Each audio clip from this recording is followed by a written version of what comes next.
कभी ना कभी हर पाप का हिसाब होता है, पर सवाल यह है, पाप का घड़ा आखिर कब भरता है? कितनी देर तक भगवान चुप रहते हैं और कब वो न्याय का दरवाजा खोलते हैं? आज की इस अद्भुत वीडियो में हम जानेंगे परम पूज्य परमहंसा योगानंदा की दृष्टि से इस गहरे रहस्य को जो 99% लोग नहीं जानते। अगर आपने कभी जीवन में कोई ऐसा सवाल खुद से पूछा है जो आपके अंदर तक झकझोर दे, तो ये वीडियो आपके लिए है। और कमेंट करके हमें जरूर बताएं कि आप भारत के किस शहर से ये वीडियो देख रहे हैं, क्योंकि हमें जानकर बेहद खुशी होगी कि देश के किन किन कोनों से हमारे साथ आत्मिक जुड़ाव हो रहा है। सिद्धांत 1। पाप का घड़ा भरने की शुरुआत मन के छोटे से विकार से होती है। हर बड़ा पाप एक छोटे विचार से जन्म लेता है और यही सबसे अनदेखा सत्य है जिसे अधिकतर लोग समझ नहीं पाते। जब कोई व्यक्ति पहली बार झूठ बोलता है, पहली बार किसी का हक छीनता है या पहली बार किसी का दिल दुखाता है, तब वो सोचता है कि ये कोई बड़ी बात नहीं, लेकिन आत्मा जानती है कि ये एक बीज है जो समय के साथ पेड़ बनेगा। यही वह क्षण होता है जब पाप का घड़ा भरने की प्रक्रिया शुरू हो जाती है। परमहंसा योगानंद कहते हैं कि ईश्वर हमें तुरंत दंड नहीं देते, क्योंकि वो चाहते हैं कि हम सीखें, समझें और सुधरें। लेकिन जब बार बार चेतावनी के बाद भी आत्मा पाप की ओर बढ़ती जाती है, तो परमात्मा की सहनशीलता भी एक सीमा तक रहती है। घड़ा भरता है एक एक बूंद से। हर छल, हर स्वार्थ, हर लालच और हर असत्य की बूंद उस घड़े में जाती है। लोग अक्सर सोचते हैं कि मैं तो रोज ऐसा करता हूं, कुछ नहीं होता। लेकिन वे नहीं जानते कि ऊपर से कुछ दिखे या न दिखे, लेकिन आत्मा पर हर कर्म की छाप गहराई से बैठ जाती है। और एक दिन जब आखिरी बूंद गिरती है, तब न्याय की प्रचंड अग्नि भड़क उठती है। सिद्धांत 2। पाप के घड़े को भरने में समय लगता है, लेकिन उसका फटना पल भर में होता है। यह जीवन का सबसे रहस्यमय और अद्भुत नियम है कि हम जो भी गलत करते हैं उसका फल हमें तुरंत नहीं मिलता।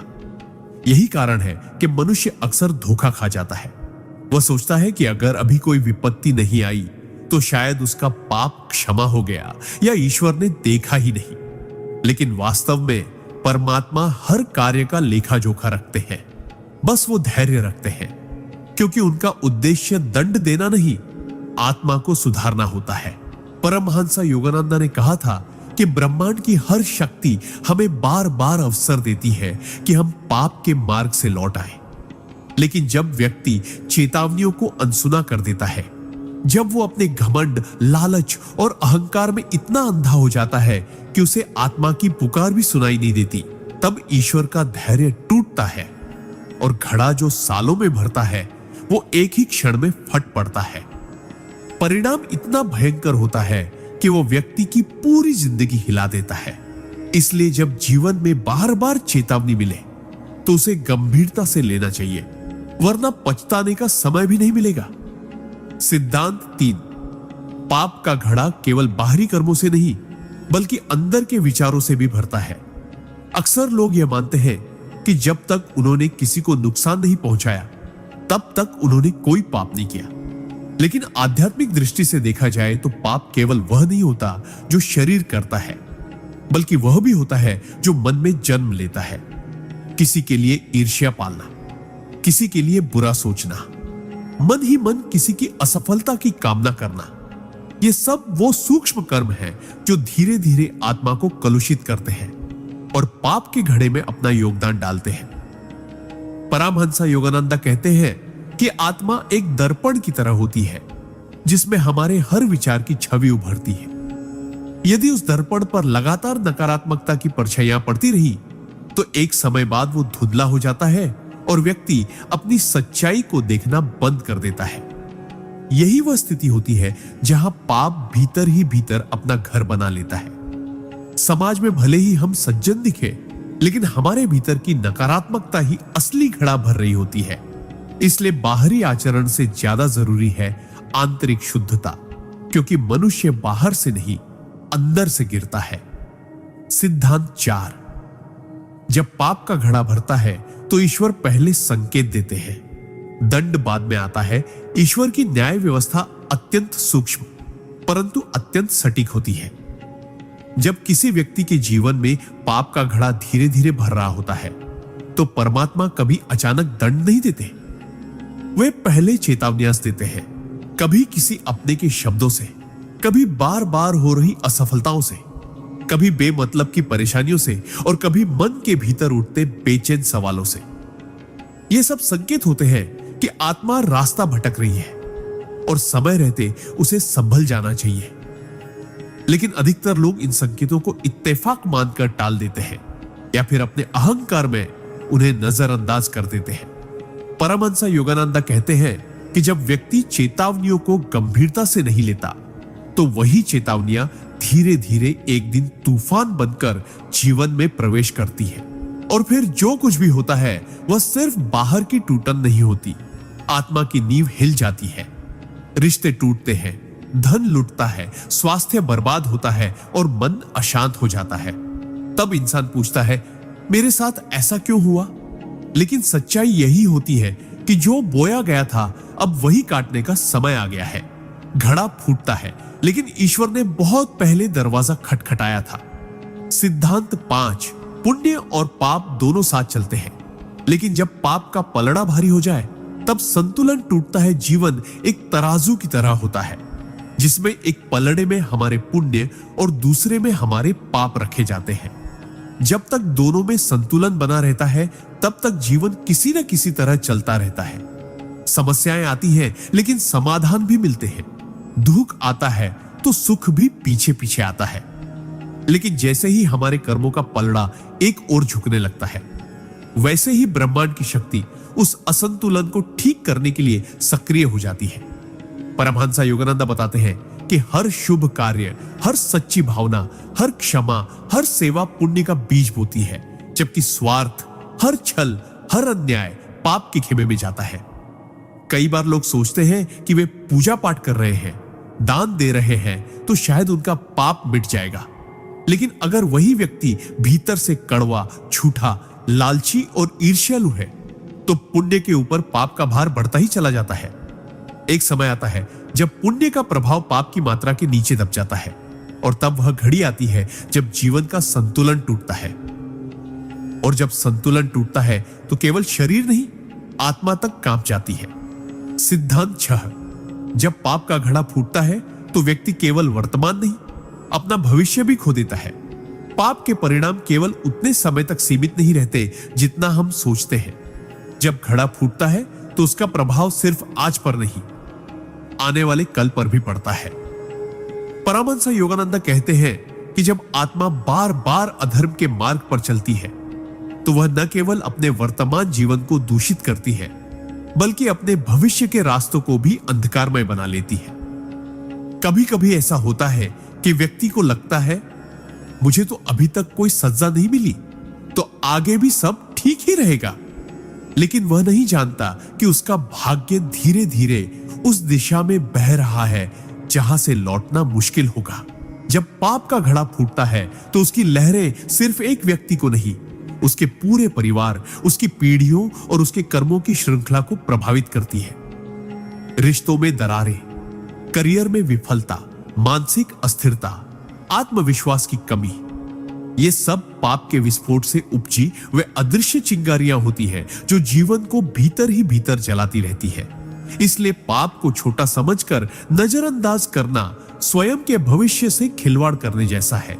जो आज बोया गया है वह कल पेड़ बनकर तुम्हारा रास्ता रोक सकता है। सिद्धांत 7, पाप के घड़े को भरने से रोकने का एकमात्र उपाय है आत्मचिंतन और सच्चा पश्चाताप।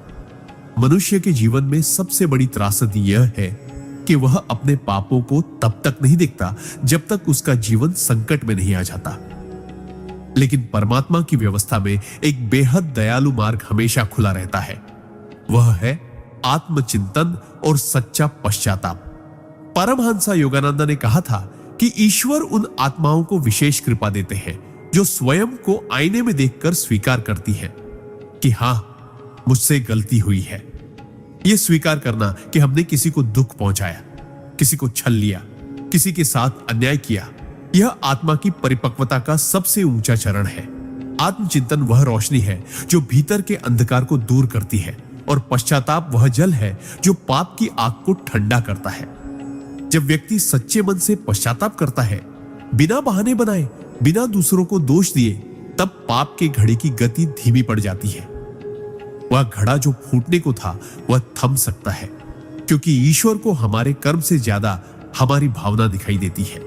इसलिए जो व्यक्ति हर दिन रात को आंखें बंद करके अपने कर्मों की समीक्षा करता है और जिनमें सुधार की ईमानदार चाह है, उनके पाप क्षीण हो जाते हैं और जीवन एक नई दिशा में मुड़ सकता है।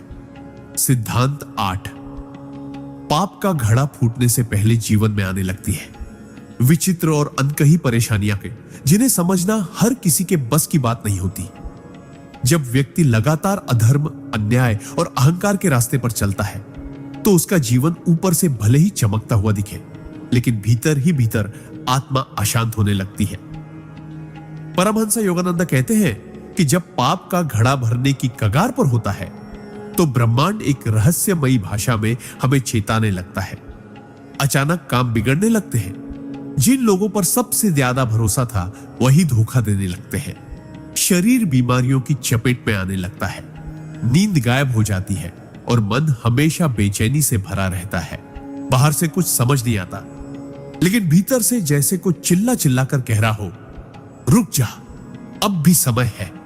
पर हम इन संकेतों को इत्तेफाक समझकर आगे बढ़ते रहते हैं। दरअसल ये सब उस पाप के भार का परिणाम होते हैं जो अब आत्मा को ढोना भारी लगने लगा है। पाप कभी अचानक फल नहीं देता, वो अंदर ही अंदर उबाल लेता है और ये उबाल जीवन के हर कोने में हलचल मचाने लगता है। ये वही क्षण होता है जब अगर इंसान सजग हो जाए तो बहुत कुछ टल सकता है, लेकिन जो इन संकेतों को नजरअंदाज करता है, उसके लिए फिर पछतावे के अलावा कुछ नहीं बचता। सिद्धांत 9। पाप का घड़ा तभी फूटता है जब आत्मा चेतना खो बैठती है और विवेक पूरी तरह दब जाता है। मनुष्य का सबसे बड़ा रक्षक उसका विवेक होता है। वही आंतरिक आवाज जो हर गलत कदम से पहले उसे रोकने की कोशिश करती है। लेकिन जब कोई व्यक्ति लगातार उस आवाज को अनसुना करता है, जब वह अपने भीतर की सच्चाई को झुठलाना शुरू कर देता है, तब धीरे धीरे उसकी आत्मा की चेतना मरने लगती है। परमहंस योगानंद कहते हैं कि पाप का घड़ा सिर्फ बाहरी कर्मों से नहीं, बल्कि चेतना के पतन से फूटता है।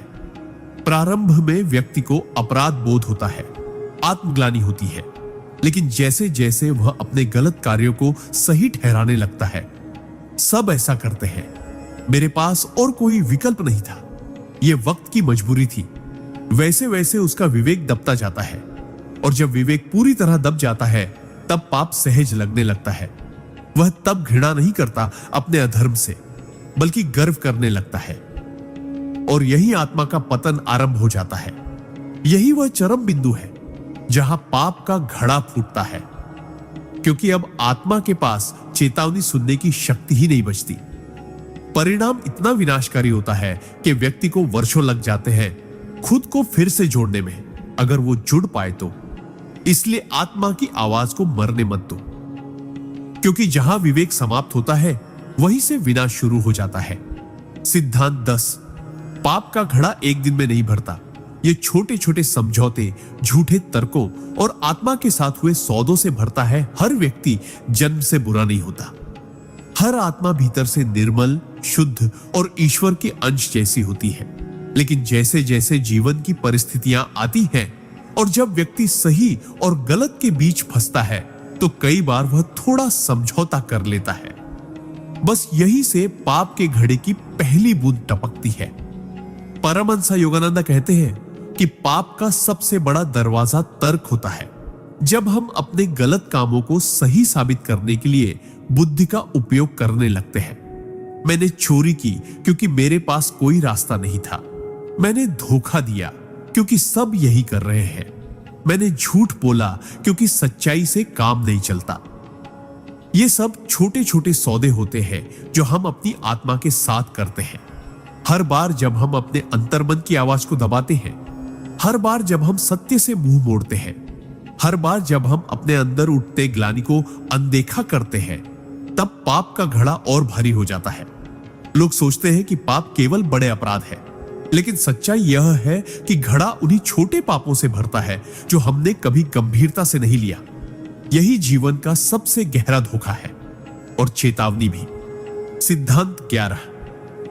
पाप का घड़ा जब फूटता है तो ईश्वर दंड नहीं, दर्पण देते हैं, जिसमें आत्मा को अपना असली चेहरा देखना पड़ता है। लोग अक्सर समझते हैं कि पाप का फल केवल दुख, हानि या विनाश होता है, लेकिन परमात्मा का न्याय उससे कहीं अधिक सूक्ष्म और गहन होता है। परमहंस योगानंद कहते हैं कि जब पाप का घड़ा फूटता है तो ईश्वर हमें केवल सजा नहीं देते, वे हमें हमारे कर्मों का एक ऐसा दर्पण थमा देते हैं जिसमें हमें स्वयं की आत्मा का वह कुरूप चेहरा दिखाई देता है जिससे हम सालों से भाग रहे थे। यही दर्पण सबसे बड़ा दंड होता है। जब कोई व्यक्ति जीवन में असफलता, अपमान, अकेलापन या मानसिक पीड़ा झेलता है, तब वह बाहर की दुनिया को दोष देता है। लेकिन जब वह कुछ क्षणों के लिए चुपचाप बैठता है तो भीतर से एक आवाज आती है, जो तू आज भोग रहा है वह तेरे ही कर्मों का प्रतिबिंब है। यह आत्म साक्षात्कार ही वह क्षण होता है जहां आत्मा फूटती है, आंखों से आंसू बहते हैं और व्यक्ति पहली बार स्वयं को ईमानदारी से देखता है। यही वह मोड़ होता है जहां से पुनर्जन्म संभव है। अगर व्यक्ति उस दर्पण को देखकर टूटने के बजाय बदलने का निर्णय ले, क्योंकि ईश्वर हमें तोड़ने नहीं, हमें जगाने के लिए घड़ा फोड़ते हैं ताकि हम फिर से अपने अंदर के प्रकाश को पहचान सके। सिद्धांत 12। जब पाप का घड़ा फूटता है तब जीवन में वही लोग सबसे पहले दूर होने लगते हैं जिनके लिए हम सब कुछ करते आए थे। जब जीवन में संकट आता है तो हम सोचते हैं कि हमारे अपने साथ खड़े रहेंगे, लेकिन जब पाप का घड़ा फूटता है तो सबसे पहला आघात उन्हीं रिश्तों पर पड़ता है जिन्हें हमने जीवन का आधार माना था। परमहंस योगानंद कहते हैं कि जब आत्मा पर पापों का भार बढ़ता है तो उसके चारों ओर की ऊर्जा बदल जाती है, और यह ऊर्जा सबसे पहले उन लोगों को प्रभावित करती है जो हमारे सबसे करीब होते हैं, जिनके लिए हमने त्याग किए, जिनके लिए मेहनत की, जिनके लिए अपने उसूलों से समझौते किए। वही लोग अचानक दूर होने लगते हैं। कभी वे नाराज हो जाते हैं, कभी वे हमसे कटने लगते हैं, कभी वे हमें गलत समझने लगते हैं और हम भीतर ही भीतर टूटने लगते हैं, क्योंकि हमें लगता है कि हमारे प्रेम और त्याग की कोई कीमत ही नहीं रही। लेकिन असल में यह परमात्मा का संकेत होता है कि अब समय आ गया है भीतर झांकने का। रिश्तों का टूटना केवल भावनात्मक आघात नहीं होता, बल्कि वह एक दर्पण होता है जो यह दिखाता है कि हमने अपने कर्मों से किस प्रकार अपनी दुनिया को स्वयं तोड़ा है। यह बहुत पीड़ादायक होता है, लेकिन यही वह क्षण होता है जहां आत्मा अपने घावों को पहचानती है और सच्चे परिवर्तन की ओर पहला कदम बढ़ाती है। सिद्धांत 13। जब पाप का घड़ा फूटता है तब इंसान की पहचान, प्रतिष्ठा और सम्मान सबसे पहले चूर चूर हो जाते हैं। किसी भी व्यक्ति की सबसे कीमती पूंजी उसका नाम, उसकी पहचान और समाज में उसका सम्मान होता है। वह पूरी उम्र मेहनत करता है, रिश्ते बनाता है, अपनी छवि को संवारता है ताकि दुनिया उसे एक अच्छा इंसान समझे। लेकिन जैसे ही पाप का घड़ा भरकर फूटता है, सबसे पहला प्रहार इसी पहचान पर होता है। परमहंस योगानंद कहते हैं कि जब कोई आत्मा बार बार अपने अंतर्मन की सच्चाई को दबाकर बाहर से सज्जनता का आवरण ओढ़कर पाप करता है, तब एक समय आता है जब ब्रह्मांड उस पर से नकाब हटा देता है। व्यक्ति जो कुछ भी छिपा रहा होता है वह एक एक करके सबके सामने उजागर होने लगता है। लोग बातें करने लगते हैं, पीठ पीछे अपमान होने लगता है। जिन लोगों ने कभी सराहा था वही उपेक्षा करने लगते हैं। यह सामाजिक पतन केवल बाहरी नहीं होता, बल्कि आत्मा की जड़ों तक हिलाकर रख देता है। व्यक्ति खुद को समाज में नग्न, अकेला और अपमानित महसूस करता है। लेकिन यही वह क्षण भी होता है जो हमें हमारे भीतर छिपे अहंकार से परिचित कराता है। जब हमारी बनाई हुई झूठी इमेज टूटती है, तभी सच्चा आत्मबोध शुरू होता है। और अगर यह अपमान हमें भीतर से बदल दे, तो यही घड़ा टूटना मोक्ष की पहली सीढ़ी भी बन सकता है। सिद्धांत 14। पाप का घड़ा तब भी भरता रहता है जब हम दूसरों के साथ नहीं, स्वयं के साथ छल करते हैं। अधिकतर लोग पाप को केवल दूसरों को हानि पहुंचाने से जोड़ते हैं, जैसे किसी को धोखा देना, झूठ बोलना, अपमान करना या अन्याय करना। लेकिन आध्यात्मिक दृष्टि से देखा जाए तो सबसे गहरा पाप तब जन्म लेता है जब हम अपने ही अंतर्मन के साथ छल करते हैं। जब हम जानते हैं कि क्या सही है, फिर भी जानबूझकर गलत का चयन करते हैं। जब आत्मा की आवाज बार बार कहती है कि यह मार्ग तुम्हारे लिए नहीं है, फिर भी हम लोभ, अहंकार या भय के कारण वही मार्ग अपनाते हैं। तब हर बार हमारी आत्मा एक चोट खाती है और हर चोट पाप के घड़े में एक नई दरार बनाती है। परमहंस योगानंद कहते हैं कि आत्मा का सबसे बड़ा अपराध तब होता है जब हम अपनी सच्चाई से मुंह मोड़ लेते हैं। दुनिया चाहे कुछ ना जाने, लेकिन आत्मा सब जानती है। और जब हम अपने ही सत्य को दबाकर एक झूठा जीवन जीते हैं, तो वह झूठ धीरे धीरे हमें भीतर से खोखला कर देता है। यही खोखलापन एक दिन इतना बढ़ जाता है कि बाहर सब कुछ सामान्य दिखते हुए भी भीतर का घड़ा टूट जाता है और तब जीवन में सब कुछ बिखर जाता है। इसलिए याद रखो, अपने आप से झूठ बोलना केवल एक आदत नहीं, आत्मघात होता है और यही सबसे घातक पाप बन जाता है। सिद्धांत 15। जब पाप का घड़ा फूटता है, तब मनुष्य को बाहर से नहीं, अंदर से खालीपन और अर्थहीनता निगलने लगती है। जीवन में सबसे बड़ी पीड़ा वह नहीं होती जो बाहर दिखती है, बल्कि वह होती है जो भीतर चुपचाप चलती रहती है, बिना किसी को बताए, बिना किसी आवाज के। परमहंस योगानंद कहते हैं कि जब आत्मा पर पापों का बोझ बहुत अधिक हो जाता है और घड़ा फूटता है, तब व्यक्ति को सबसे पहले अपने ही जीवन का कोई अर्थ नहीं समझ आता। अचानक सब कुछ बेकार लगने लगता है। वो घर, वो परिवार, वो काम, वो सफलता, जिनके लिए उसने रात दिन एक कर दिए थे। बाहर से सब कुछ पहले जैसा होता है, लेकिन भीतर से जैसे कोई दीवार गिर जाती है और आत्मा अंधकार में डूबने लगती है। यह वही स्थिति होती है जहां व्यक्ति हंसते हुए भी रोने लगता है, बोलते हुए भी चुप रहता है, भीड़ में होते हुए भी अकेला महसूस करता है। यह आत्मिक खालीपन पापों की परछायां होती है जो आत्मा को जकड़ लेती है। यह घुटन, यह बेचैनी, यह अनजाना डर, यह सब संकेत है कि जीवन अब उस मोड़ पर आ गया है जहां आत्मा ने चेतना की पुकार को अनसुना किया है। और तब यह घड़ा फूटने का नहीं, आत्मा के खोने का आरंभ होता है। यही सबसे गहरी सजा होती है, जब जीवन जिया तो जा रहा होता है, लेकिन उसमें कोई भाव, कोई रोशनी, कोई उद्देश्य नहीं बचता। सिद्धांत 16। पाप का घड़ा तब तेजी से भरता है जब व्यक्ति अपने कर्मों की जिम्मेदारी दूसरों पर डालने लगता है। मनुष्य जब तक अपने जीवन की परिस्थितियों के लिए दूसरों को दोष देता रहता है, तब तक वह अपने भीतर झांकने का साहस नहीं करता। यही आत्म अस्वीकृति पापों को और गहरा बना देती है। परमहंस योगानंद कहते हैं कि जिस क्षण हम अपनी गलती को स्वीकार करने के बजाय उसे किसी और के सिर पर डालते हैं, चाहे वह माता पिता हो, समाज हो, हालात हो या फिर भगवान स्वयं, उसी क्षण आत्मा के ऊपर एक नया बोझ चढ़ता है। हम कहते हैं, अगर उन्होंने ऐसा न किया होता तो मैं ऐसा न करता, मेरे पास कोई विकल्प नहीं था, यह सब मेरी किस्मत की गलती है। ऐसे झूठे तर्क आत्मा को कमजोर बनाते हैं और हमारी आंतरिक शक्ति धीरे धीरे मरने लगती है। जब व्यक्ति अपनी जिम्मेदारी से भागता है, तब वह अपने ही हाथों से अपने पाप के घड़े में और जल भरता है और एक दिन वह घड़ा फूटता है। लेकिन तब भी वह समझ नहीं पाता कि असली कारण बाहर नहीं, भीतर था। यही कारण है कि ऐसे लोग बार बार एक ही गलतियां दोहराते हैं और जीवन में पीड़ा का अंत नहीं होता, क्योंकि जब तक हम अपने कर्मों का उत्तरदायित्व नहीं लेते, तब तक सुधार असंभव है और तब तक घड़ा भरता ही रहेगा, अंततः अपने विनाश के साथ। सिद्धांत 17। पाप का घड़ा उस दिन सबसे तेज भरता है जब व्यक्ति जानबूझकर सत्य को अनदेखा करता है और झूठ को स्वीकार कर लेता है। हर इंसान के जीवन में ऐसे क्षण आते हैं जब वह स्पष्ट रूप से जानता है कि कौन सा रास्ता सही है और कौन सा गलत। उसका अंतर्मन पूरी ईमानदारी से उसे दिशा देता है। लेकिन जब वह केवल सुविधा, लाभ, डर या सामाजिक दबाव के कारण सच को दरकिनार कर देता है और झूठ का साथ देता है, तो वही क्षण पाप के घड़े को सबसे ज्यादा भरता है।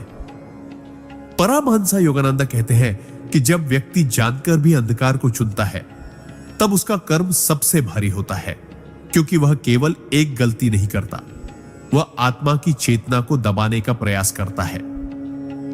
ऐसे लोग अक्सर अपने भीतर उठती सच्चाई की आवाज को शांति, प्रैक्टिकल सोच या समय की मांग कहकर चुप कराने की कोशिश करते हैं, लेकिन वह सच्चाई वहां मरती नहीं है। वह चुपचाप बैठकर देखती है कि कब तक यह आत्मा छल करती रहेगी, और फिर एक दिन जब झूठ की नींव पर खड़ी दुनिया ढहती है, तो व्यक्ति को समझ आता है कि उसका सबसे बड़ा पाप किसी को धोखा देना नहीं था, बल्कि अपने अंदर के सत्य को दबाना था। जब भीतर का सत्य दबता है तो बाहर का जीवन भटकने लगता है, और यही वह घड़ी होती है जब घड़ा फूटने को तैयार हो जाता है, और फिर कोई शक्ति उसे रोक नहीं सकती। सिद्धांत 18। पाप का घड़ा तब भी भरता है जब व्यक्ति मौन रहकर अधर्म का समर्थन करता है, क्योंकि चुप्पी भी एक कर्म है। बहुत से लोग सोचते हैं कि अगर उन्होंने कोई अन्याय नहीं किया, किसी को नुकसान नहीं पहुंचाया, तो वे पाप के भागीदार नहीं हैं। लेकिन आध्यात्मिक दृष्टि से यह सबसे बड़ा भ्रम है। परमहंस योगानंदा कहते हैं कि जब व्यक्ति किसी अधर्म, अन्याय या गलत कर्म को अपनी आंखों से देखता है और फिर भी चुप रहता है, तब उसकी चुप्पी भी एक सक्रिय कर्म बन जाती है, जो पाप के घड़े में एक और बूंद जोड़ती है। क्योंकि मौन केवल शब्दों की अनुपस्थिति नहीं है, यह एक स्थिति है जहां आत्मा ने सत्य के पक्ष में खड़े होने से इनकार कर दिया है। हम बहाने बनाते हैं, मुझे क्या लेना देना, मेरे बोलने से क्या फर्क पड़ेगा, मेरे चुप रहने से किसी का भला हो जाए। लेकिन यह आत्मा का पलायन है। जब सत्य के समय हम मौन हो जाते हैं, तब हम असत्य को स्थान दे रहे होते हैं, और यही मौन धीरे धीरे आत्मा की शक्ति को क्षीण करता है, विवेक को दबाता है, और अंततः हमारे पापों की गति को बढ़ा देता है।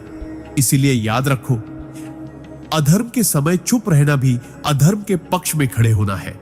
यह पाप उतना ही भारी होता है जितना कि स्वयं अन्याय करना, और जब घड़ा फूटता है तब ब्रह्मांड उस चुप्पी की कीमत भी ब्याज सहित वसूलता है। सिद्धांत 19। पाप का घड़ा केवल इस जन्म के कर्मों से नहीं, पिछले जन्मों के अधूरे कर्मों और संस्कारों से भी भरता है। हम अक्सर ये सोचते हैं कि जीवन में जो कुछ भी हमारे साथ हो रहा है वह केवल इस जन्म के कर्मों का परिणाम है, लेकिन आध्यात्मिक शास्त्रों और महापुरुषों की वाणी इस विचार को अधूरा मानती है। परमहंस योगानंदा स्पष्ट रूप से कहते हैं कि आत्मा एक लंबी यात्रा पर होती है, और हर जन्म में वह जो भी कर्म करती है, वे कर्म उसके सूक्ष्म शरीर में छप जाते हैं, जिन्हें संस्कार कहा जाता है। ये संस्कार अगला जीवन निर्धारित करते हैं और हमारे वर्तमान जीवन के अनुभवों को भी गहराई से प्रभावित करते हैं। कई बार हमें ऐसा लगता है कि हमने कोई पाप नहीं किया, फिर भी जीवन में दुख, कष्ट और बार बार बाधाएं क्यों आ रही है? इसका कारण वही पुराने जन्मों के अधूरे या भारी कर्म होते हैं, जिनकी गूंज अब सुनाई दे रही होती है।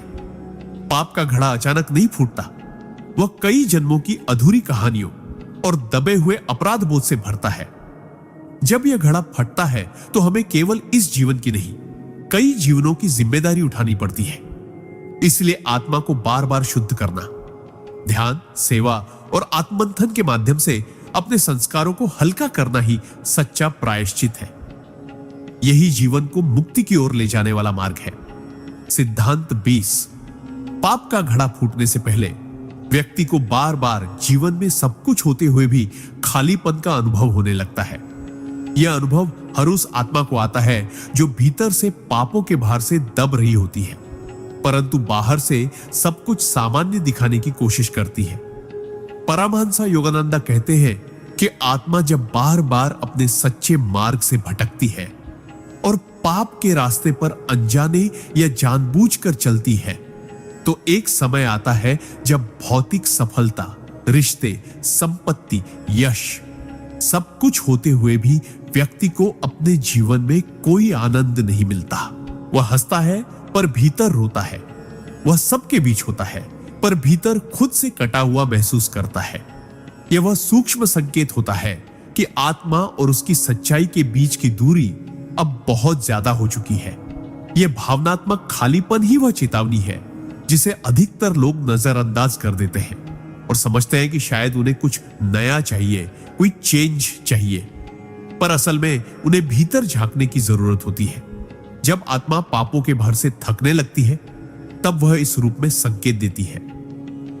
अगर व्यक्ति समय रहते चेत जाए तो परिवर्तन संभव है, अन्यथा यही अंतहीन खालीपन एक दिन घड़े की अंतिम बूंद बनकर टूट जाता है और फिर जीवन में ऐसी दरारें बनती हैं जिन्हें भरने में कई जन्म लग सकते हैं। सिद्धांत 21। पाप का घड़ा तब और तीव्रता से भरने लगता है जब व्यक्ति अपने कर्मों के परिणाम को मजाक समझने लगता है। कर्म का सिद्धांत जितना सरल है उतना ही गहरा और अटल भी। लेकिन जब व्यक्ति बार बार अपने गलत कर्मों के बाद भी तुरंत परिणाम न देखकर यह मान बैठता है कि कुछ नहीं होगा, मैं बच गया, या कर्म और पाप ये सब तो बातें हैं, तब वह अज्ञान नहीं अहंकार की अवस्था में प्रवेश कर चुका होता है।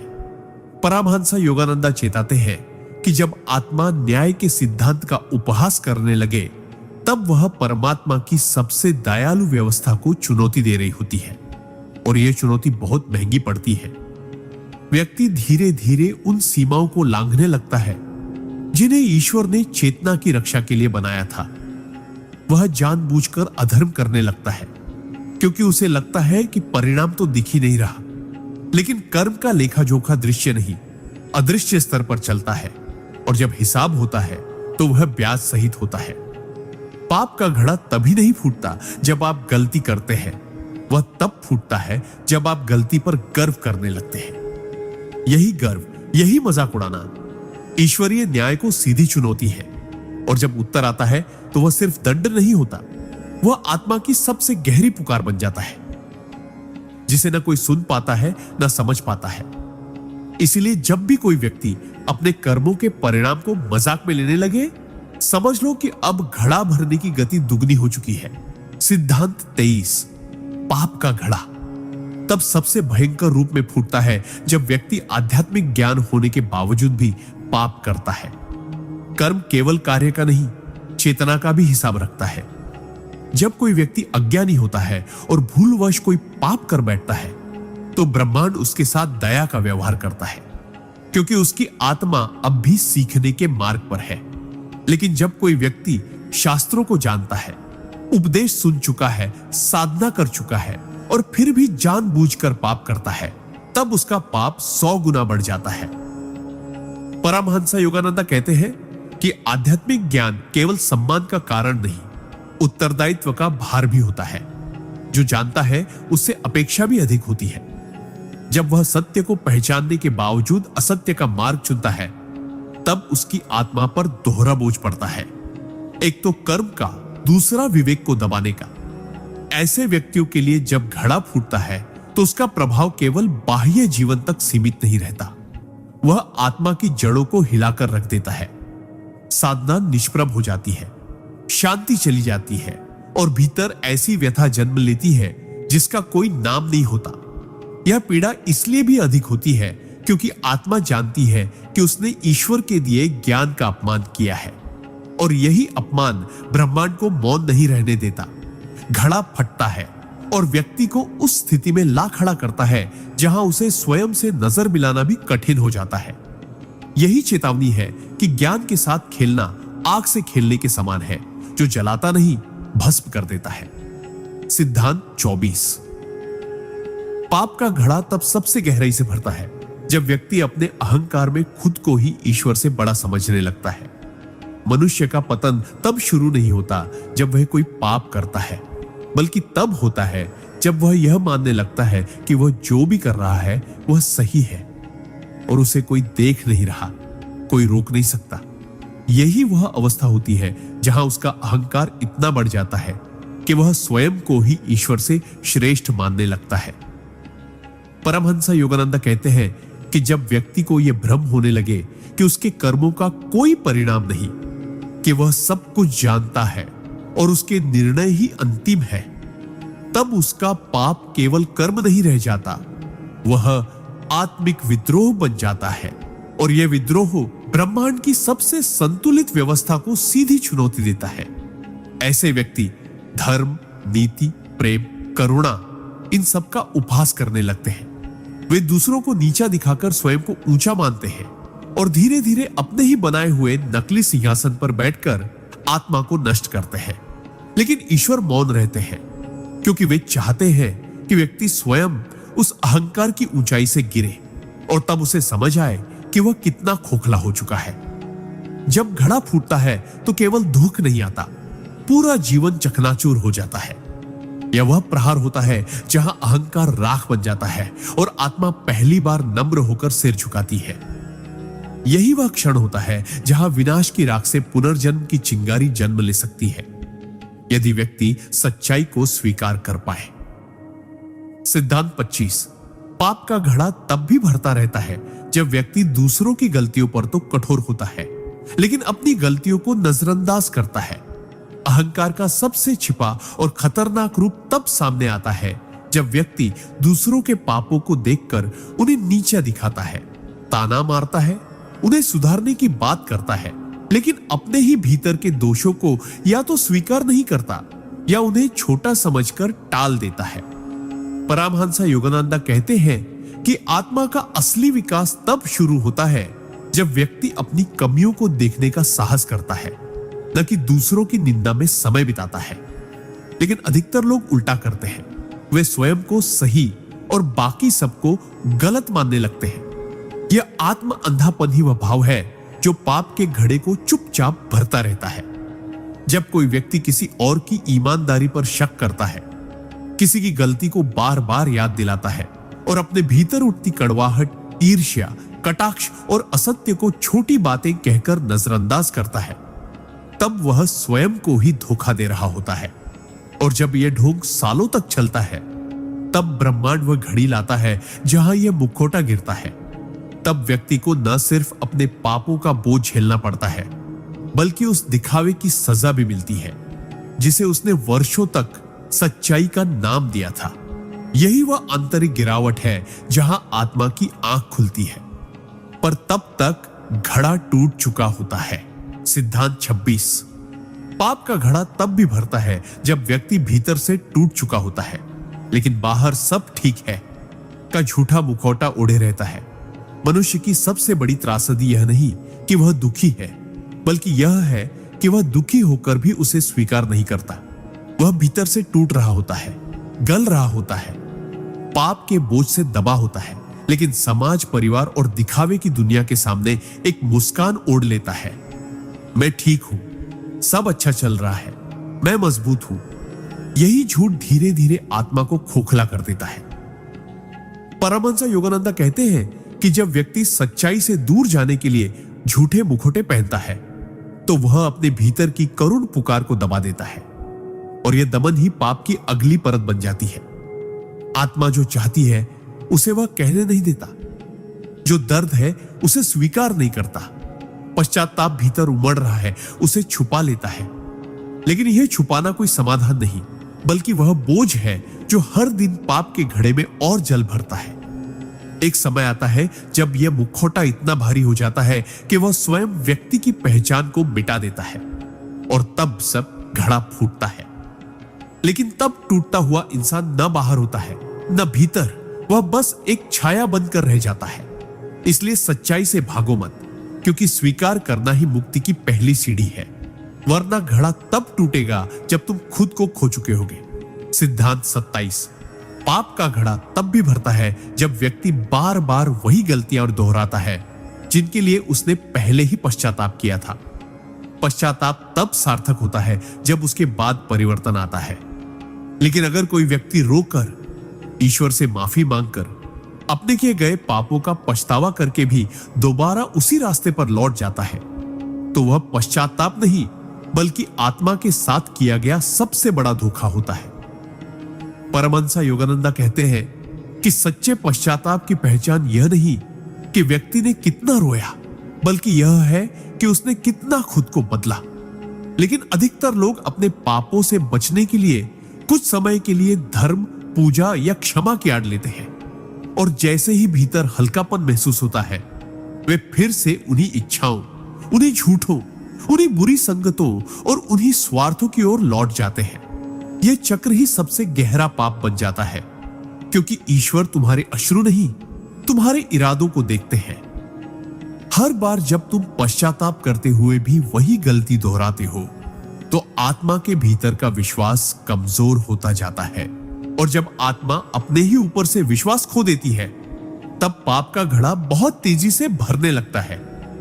अंत में जब वह फूटता है, तो व्यक्ति को यह तक समझ नहीं आता कि उसने कहां गलती की, क्योंकि वह तो हर बार माफी तो मांगता रहा, लेकिन माफी केवल शब्द नहीं, संकल्प होती है। यदि संकल्प नहीं बदला, तो तुम हर बार उसी गड्ढे में गिरोगे, और एक दिन वही गड्ढा कब्र बन जाएगा। सिद्धांत 28। पाप का घड़ा तब भी भरता है जब व्यक्ति केवल अपने लिए जीने लगता है और दूसरों के दुख दर्द के प्रति संवेदनहीन हो जाता है। मनुष्य जब अपने जीवन को केवल अपने फायदे, सुख सुविधा और स्वार्थ की दृष्टि से देखने लगता है, तब वह धीरे धीरे एक ऐसे मानसिक और आत्मिक जाल में फंसने लगता है जो उसे दूसरों की पीड़ा से पूरी तरह काट देता है। यही संवेदनहीनता व अदृश्य पाप है जो धीरे धीरे आत्मा को कठोर बनाती है। परमहंस योगानंदा कहते हैं कि आत्मा की असली शक्ति करुणा में है, और जब यह करुणा मरने लगती है, तब पाप जन्म लेने लगता है। जब कोई व्यक्ति यह देखता है कि कोई दुखी है, असहाय है, अन्याय सह रहा है, लेकिन फिर भी वह मुड़कर नहीं देखता, क्योंकि उसे उससे कोई मतलब नहीं, तब वह निष्क्रिय होकर भी एक भारी पाप का बोझ अपने ऊपर ले रहा होता है। मुझे क्या लेना देना, मेरे पास समय नहीं है, हर कोई अपनी किस्मत लेकर आया है। ये विचार आत्मा को धीरे धीरे निर्जीव बना देते हैं। जीवन केवल स्वयं के लिए नहीं है, हम सब ब्रह्मांड के एक दूसरे से जुड़े हुए कण हैं। जब तुम किसी और के दुहक को नजरअंदाज करते हो, तो दरअसल तुम अपने भीतर के प्रकाश को नजरअंदाज करते हो, और यही वह अंधकार है जो हर दिन पाप के घड़े को थोड़ा और भर देता है, जब तक कि वह इतना भारी ना हो जाए कि तुम्हारा अपना जीवन ही उस बोझ से चकनाचूर ना हो जाए। इसलिए यदि तुम जीवित आत्मा हो, तो दूसरों के दुख को महसूस करो, वरना तुम्हारी चुप्पी ही तुम्हारे पतन की पहली सीढ़ी बन जाएगी। सिद्धांत 29। पाप का घड़ा तब भी भरता है जब व्यक्ति कृतघ्न हो जाता है और अपने जीवन में आए हुए शुभ कर्मों, संबंधों और अवसरों को नजरअंदाज करता है। कृतज्ञता केवल एक भावना नहीं है, यह आत्मा की विनम्रता का प्रमाण है। सिद्धांत 26।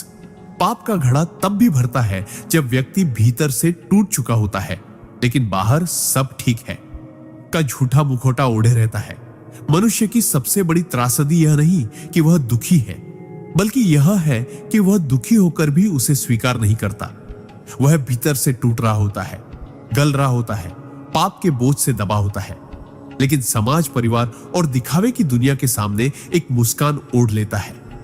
मैं ठीक हूं, सब अच्छा चल रहा है, मैं मजबूत हूं। यही झूठ धीरे धीरे आत्मा को खोखला कर देता है। परमहंस योगानंदा कहते हैं कि जब व्यक्ति सच्चाई से दूर जाने के लिए झूठे मुखौटे पहनता है, तो वह अपने भीतर की करुण पुकार को दबा देता है, और यह दमन ही पाप की अगली परत बन जाती है। आत्मा जो चाहती है उसे वह कहने नहीं देता, जो दर्द है उसे स्वीकार नहीं करता, पश्चाताप भीतर उमड़ रहा है उसे छुपा लेता है। लेकिन यह छुपाना कोई समाधान नहीं, बल्कि वह बोझ है जो हर दिन पाप के घड़े में और जल भरता है। एक समय आता है जब यह मुखौटा इतना भारी हो जाता है कि वह स्वयं व्यक्ति की पहचान को मिटा देता है, और तब घड़ा फूटता है। लेकिन तब टूटता हुआ इंसान न बाहर होता है न भीतर, वह बस एक छाया बनकर रह जाता है। इसलिए सच्चाई से भागो मत, क्योंकि स्वीकार करना ही मुक्ति की पहली सीढ़ी है, वरना घड़ा तब टूटेगा जब तुम खुद को खो चुके होगे। सिद्धांत 27। पाप का घड़ा तब भी भरता है जब व्यक्ति बार बार वही गलतियां दोहराता है जिनके लिए उसने पहले ही पश्चाताप किया था। पश्चाताप तब सार्थक होता है जब उसके बाद परिवर्तन आता है। लेकिन अगर कोई व्यक्ति रोकर, ईश्वर से माफी मांगकर, अपने किए गए पापों का पछतावा करके भी दोबारा उसी रास्ते पर लौट जाता है, तो वह पश्चाताप नहीं बल्कि आत्मा के साथ किया गया सबसे बड़ा धोखा होता है। परमहंस योगानंदा कहते हैं कि सच्चे पश्चाताप की पहचान यह नहीं कि व्यक्ति ने कितना रोया, बल्कि यह है कि उसने कितना खुद को बदला। लेकिन अधिकतर लोग अपने पापों से बचने के लिए कुछ समय के लिए धर्म, पूजा या क्षमा की आड़ लेते हैं, और जैसे ही भीतर हल्कापन महसूस होता है, वे फिर से उन्हीं इच्छाओं, उन्हीं झूठों, उन्हीं बुरी संगतों और उन्हीं स्वार्थों की ओर लौट जाते हैं। यह चक्र ही सबसे गहरा पाप बन जाता है, क्योंकि ईश्वर तुम्हारे अश्रु नहीं, तुम्हारे इरादों को देखते हैं। हर बार जब तुम पश्चाताप करते हुए भी वही गलती दोहराते हो, तो आत्मा के भीतर का विश्वास कमजोर होता जाता है, और जब आत्मा अपने ही ऊपर से विश्वास खो देती है, तब पाप का घड़ा बहुत तेजी से भरने लगता है। अंत में जब वह फूटता है, तो व्यक्ति को यह तक समझ नहीं आता कि उसने कहां गलती की, क्योंकि वह तो हर बार माफी तो मांगता रहा, लेकिन माफी केवल शब्द नहीं, संकल्प होती है। यदि संकल्प नहीं बदला, तो तुम हर बार उसी गड्ढे में गिरोगे, और एक दिन वही गड्ढा कब्र बन जाएगा। सिद्धांत 28। पाप का घड़ा तब भी भरता है जब व्यक्ति केवल अपने लिए जीने लगता है और दूसरों के दुख दर्द के प्रति संवेदनहीन हो जाता है। मनुष्य जब अपने जीवन को केवल अपने फायदे, सुख, सुविधा और स्वार्थ की दृष्टि से देखने लगता है, तब वह धीरे धीरे एक ऐसे मानसिक और आत्मिक जाल में फंसने लगता है जो उसे दूसरों की पीड़ा से पूरी तरह काट देता है। यही संवेदनहीनता वह अदृश्य पाप है जो धीरे धीरे आत्मा को कठोर बनाती है। परमहंस योगानंद कहते हैं कि आत्मा की असली शक्ति करुणा में है, और जब यह करुणा मरने लगती है, तब पाप जन्म लेने लगता है।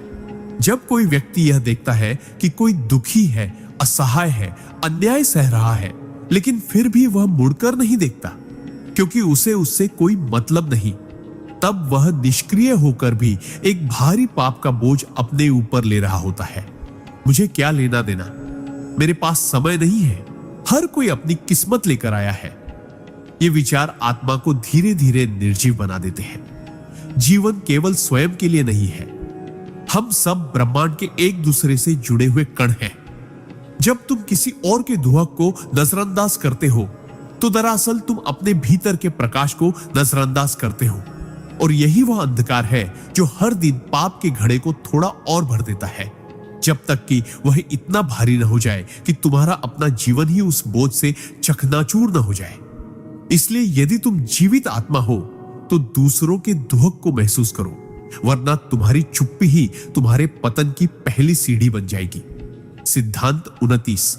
पाप का घड़ा तब भी भरता है जब व्यक्ति कृतज्ञ हो जाता है और अपने जीवन में आए हुए शुभ कर्मों, संबंधों और अवसरों को नजरअंदाज करता है। कृतज्ञता केवल एक भावना नहीं है, यह आत्मा की विनम्रता का प्रमाण है।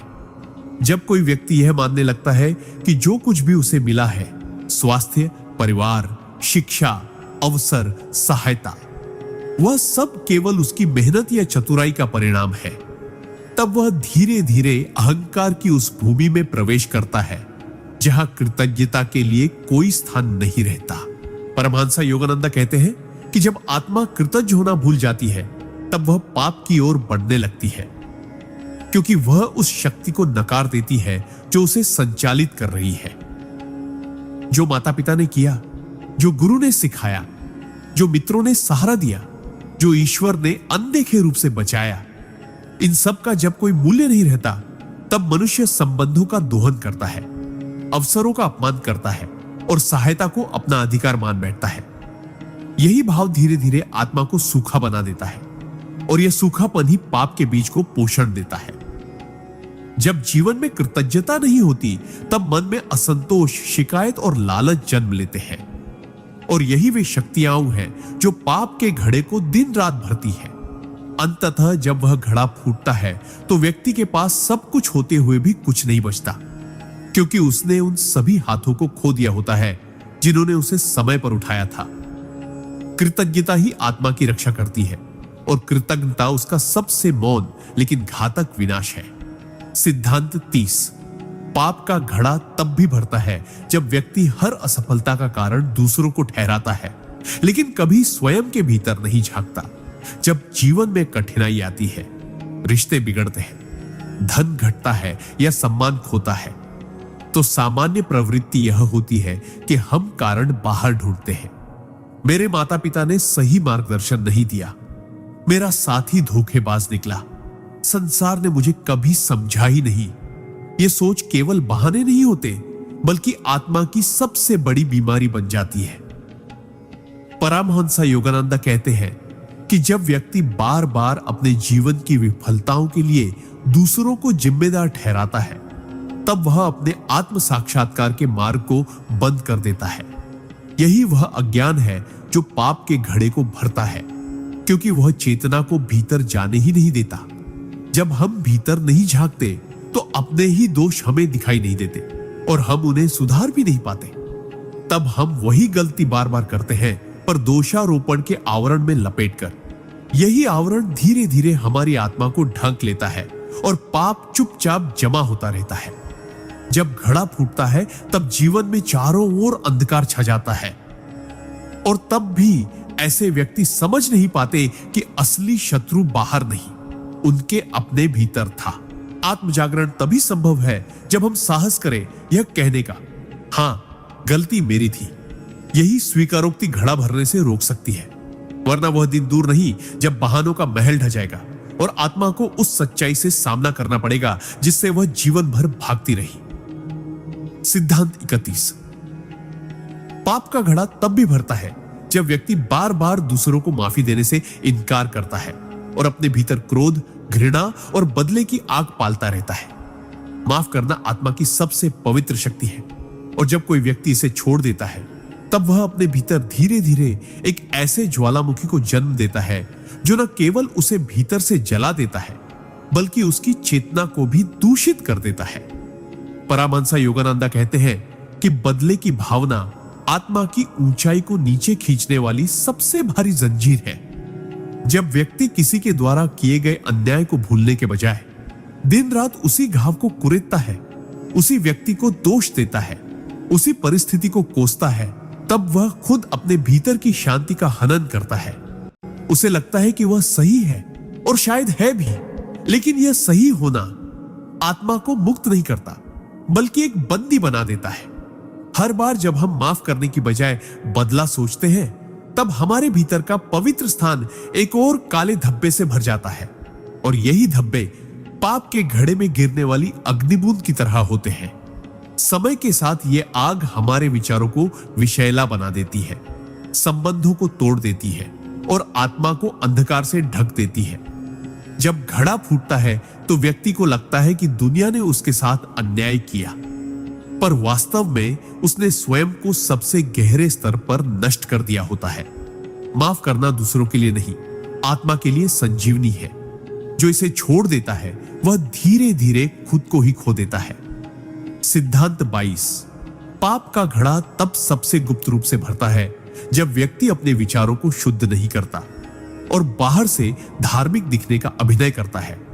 धार्मिकता केवल पूजा, व्रत, मंत्र जाप, मंदिर जाना या प्रवचन सुनना नहीं है, बल्कि वह मन, वचन और कर्म की एकता है।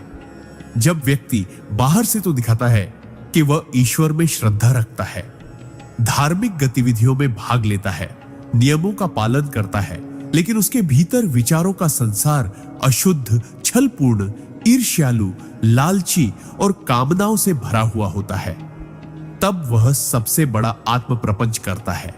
परमहंस योगानंद कहते हैं कि पाप का सबसे खतरनाक रूप वह है जो सूक्ष्म स्तर पर होता है, जहां व्यक्ति खुद को भी धोखा देने लगता है।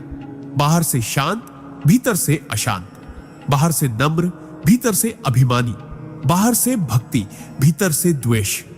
यह दोहरा जीवन ही वह कारण है जिससे पाप का घड़ा बिना किसी को दिखे हर दिन भरता रहता है, और जब वह फूटता है तो व्यक्ति को समझ ही नहीं आता कि ऐसा क्यों हुआ, क्योंकि उसे तो लगता है कि वह तो धार्मिक है, पर ईश्वर बाहर नहीं, भीतर देखते हैं। उनके लिए सबसे बड़ी भक्ति सत्यता है, भीतर की निर्मलता है।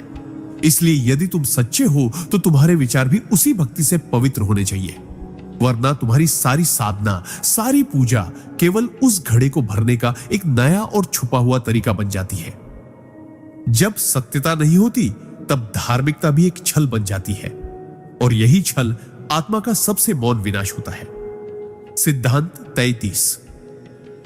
पाप का घड़ा तब भी भरता है जब व्यक्ति अपने जीवन की हर कठिनाई के लिए भगवान को दोष देने लगता है और आस्था को छोड़ने लगता है। जब जीवन में संघर्ष आता है, दुख बढ़ते हैं, आशाएं टूटती हैं और प्रार्थनाओं का उत्तर देर से मिलता है, तो कई लोग भीतर ही भीतर ईश्वर से नाराज होने लगते हैं। वे कहते हैं, मैंने तो हमेशा भलाई की, फिर भी मेरे साथ ऐसा क्यों हुआ?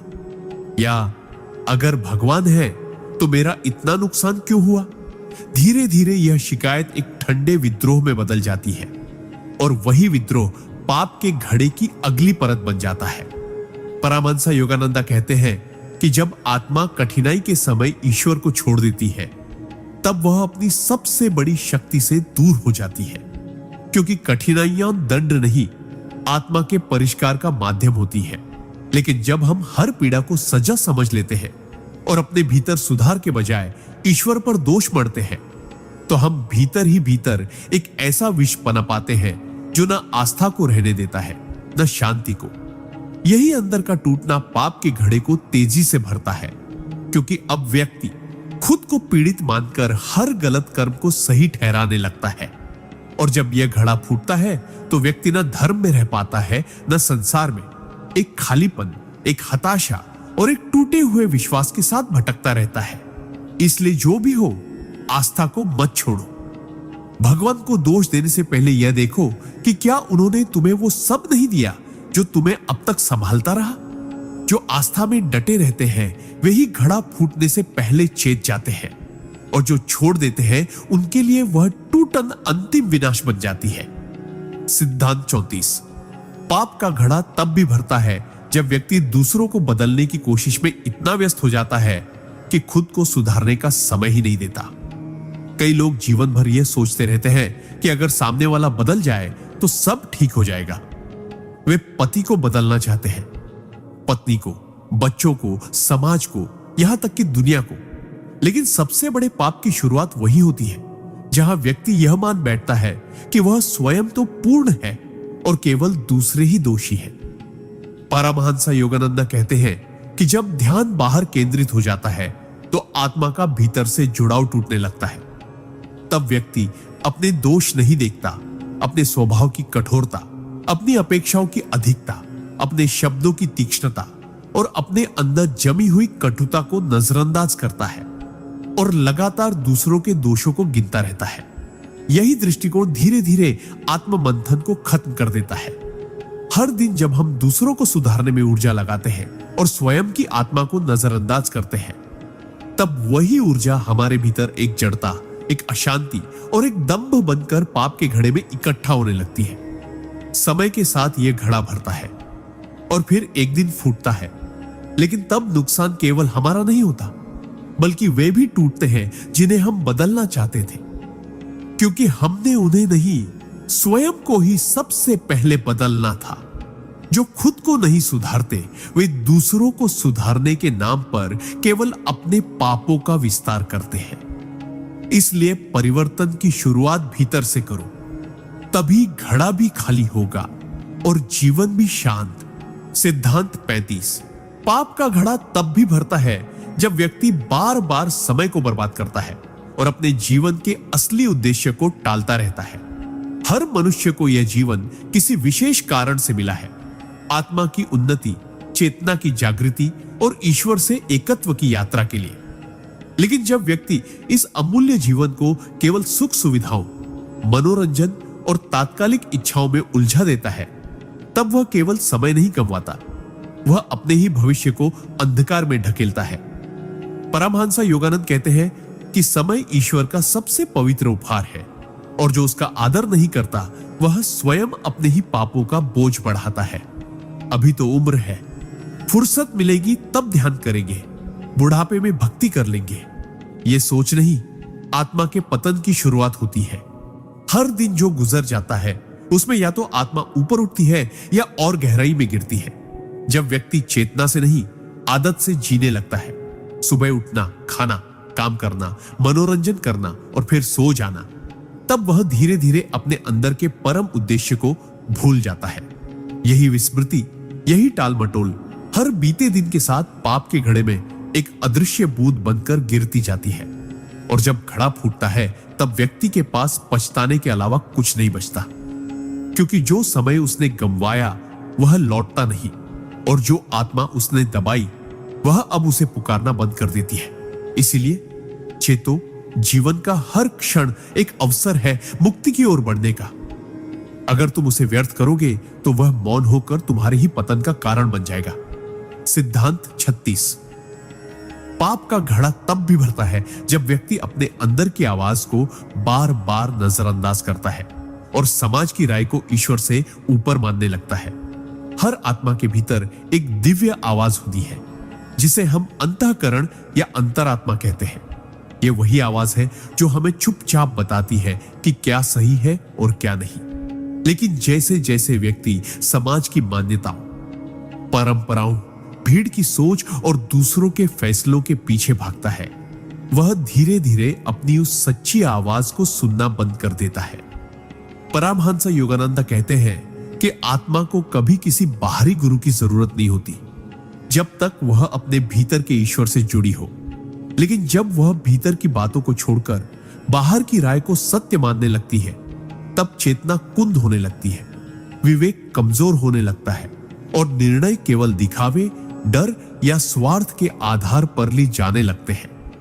यह आत्मघात का पहला चरण होता है, क्योंकि तब व्यक्ति अपने जीवन की बागडोर उन हाथों में दे देता है जो कभी उसकी आत्मा को नहीं जानते थे।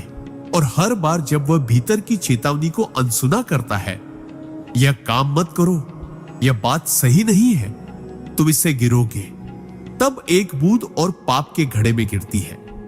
धीरे धीरे वह आवाज इतनी धीमी हो जाती है कि व्यक्ति को लगता है अब वह स्वतंत्र है, जबकि असल में वह भ्रम के सबसे गहरे अंधकार में डूब चुका होता है। जब घड़ा फूटता है तो बाहर से कुछ नहीं बदलता, पर भीतर का सब कुछ समाप्त हो चुका होता है। इसीलिए समाज से डरने से पहले अपनी आत्मा से डरना सीखो, क्योंकि जब तुम भीतर से कट जाते हो तब तुम हर पाप के लिए पूरी तरह खुल जाते हो। सिद्धांत 37। पाप का घड़ा तब भी भरता है जब व्यक्ति दिखावे की दुनिया में इतना उलझ जाता है कि वह सत्य की खोज छोड़ देता है और केवल दिखने के लिए जीने लगता है। आज का युग सोशल मीडिया, दिखावा, नाम, छवि और बाहरी सफलता का युग है। लोग ये सोचते हैं कि मैं क्या हूं से ज्यादा महत्वपूर्ण है मैं दूसरों को कैसा दिखता हूं। जब इंसान इस दिखावे के संसार में फंस जाता है तो उसकी प्राथमिकता केवल यह बन जाती है कि वह कैसा दिखाई दे रहा है, भले ही भीतर कितना भी खोखला क्यों ना हो। परमहंस योगानंद कहते हैं कि जब व्यक्ति आत्मा की सच्चाई को छोड़कर समाज की सराहना पाने के पीछे भागता है, तब वह हर दिन थोड़ा थोड़ा करके अपने भीतर के सत्य को मारता है। वह झूठी मुस्कान पहनता है, झूठे विचारों को फैलाता है, झूठी कहानियों से खुद को बड़ा दिखाता है और अंदर की पीड़ा को दबा देता है, ताकि लोग उसे सफल, सुंदर, धार्मिक या परिपूर्ण समझें। लेकिन यह सब केवल मुखौटा होता है, और हर बार जब वह इस मुखौटे को जिंदा रखने के लिए सच को दबाता है, आत्मा को कुचलता है और ईश्वर को भुलाता है, तब एक और बूंद पाप के घड़े में गिरती है। यह दिखावा इतना भारी हो जाता है कि व्यक्ति को खुद ही याद नहीं रहता कि उसका असली चेहरा कौन सा है। और जब घड़ा फूटता है तो जो टूटता है वह सिर्फ जीवन नहीं होता, वह पहचान होती है, अस्तित्व होता है, आत्मा होती है। इसलिए सच्चे बनो, भले ही लोग तुम्हें छोटा समझे, पर झूठे बनकर अगर तुम बड़े दिखे तो याद रखना तुम्हारा घड़ा बहुत तेजी से भर रहा है, और वह दिन दूर नहीं जब सब कुछ भर भरा कर गिर जाएगा। सिद्धांत 38। पाप का घड़ा तब भी भरता है जब व्यक्ति दूसरों की सफलता से प्रेरित होने की बजाय जलन, ईर्ष्या और तुलना की आग में जलने लगता है। जब कोई हमारे सामने तरक्की करता है, सुखी जीवन जीता है, सम्मान पाता है, या फिर वह पा लेता है जो हम अब तक नहीं पा सके, तो यह मनुष्य की स्वाभाविक प्रवृत्ति होती है कि वह तुलना करने लगे। लेकिन जब तुलना सकारात्मक प्रेरणा बनने के बजाय ईर्ष्या और हीन भावना का जड़ बन जाए, तब वह भीतर एक ऐसा पाप बो देती है जो चुपचाप आत्मा की शांति को नष्ट करता है। परमहंस योगानंद कहते हैं कि ईर्ष्या आत्मा को दीमक की तरह खाती है, यह बाहर से कुछ नहीं करती, पर भीतर से इंसान को खोखला कर देती है। ऐसे व्यक्ति दूसरों की खुशियों में खुश नहीं हो सकते, बल्कि उन्हें दुख तब होता है जब दूसरे आगे बढ़ते हैं। यही दुख धीरे धीरे द्वेष में बदलता है और फिर शुरू होता है गुप्त आलोचना, बुराई, ताने और मानसिक विष। व्यक्ति बाहर से भले शांत दिखे, लेकिन उसका मन हर समय दूसरों को गिराने या उनकी सफलता को कमतर साबित करने में लगा रहता है। यही भाव बार बार पाप के घड़े में गिरता है, क्योंकि यह भावना आत्मा को ऊपर उठने से रोकती है। और जब घड़ा फूटता है, तब व्यक्ति केवल दूसरों की सफलता देखकर ही टूटने लगता है। उसे लगता है कि उसके साथ अन्याय हुआ, जबकि असल में वह अपने ही भीतर की आग में जलता रहा। इसलिए ईर्ष्या से नहीं, प्रेरणा से देखो, तुलना नहीं, कर्म को महत्व दो, वरना तुम्हारी दृष्टि तुम्हारे ही विनाश का कारण बन जाएगी। और तब घड़ा केवल पाप से नहीं, पछतावे से भी छलक उठेगा। सिद्धांत 39। पाप का घड़ा तब भी भरता है जब व्यक्ति सत्य को जानने के बाद भी चुप रहता है और अपने लाभ के लिए झूठ का साथ देता है। जब तुम जानते हो कि सामने वाला झूठ बोल रहा है, किसी को दुख पहुंचा रहा है, किसी का हक छीन रहा है, और फिर भी तुम यह सोचकर कुछ नहीं कहते कि मुझे क्या लेना देना या मुझे तो फायदा मिल रहा है, तब तुम उस झूठ की जड़ों में पानी दे रहे होते हो। हर बार जब हम चुप रहते हैं जहां हमें बोलना चाहिए, या झूठ के पक्ष में खड़े होते हैं जहां हमें सत्य का साथ देना चाहिए, तब एक और बूंद पाप के घड़े में गिरती है। धीरे धीरे यही मौन तुम्हारी आत्मा की आवाज को बंद कर देता है। फिर तुम सही और गलत में फर्क करना भी भूल जाते हो और तुम्हारा पूरा जीवन केवल स्वार्थ की दिशा में बहने लगता है।